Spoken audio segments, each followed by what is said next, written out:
Some people have a deep, abiding respect for the natural beauty that was once this country. And some people don't. People start pollution. People can stop it.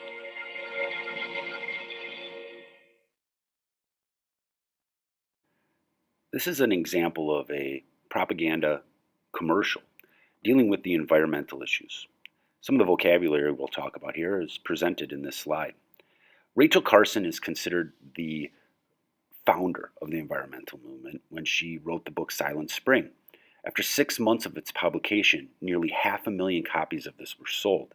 It told about a day when one day no birds would sing because they'd be killed off by pesticides. These are the things, the chemicals that are used to kill bugs in agriculture.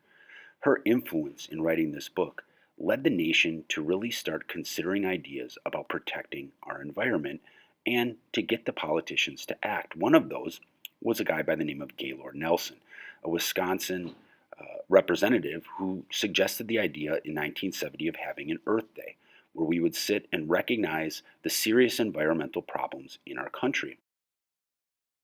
The majority of these activists were former civil rights or anti-war activists, and they put a lot of their efforts in trying to get Richard Nixon to pass legislation to begin starting the government's ability to maintain certain environmental protections, and that led to the creation of the EPA, or the Environmental Protection Agency. It also eventually led to Nixon's signing of the Clean Air Act. Nixon was kind of significant. While a lot of his domestic issues were kind of negatively met, like with Watergate, his passing of these environmental type programs were really a change in the political spectrum of how environmentalism became part of the American question.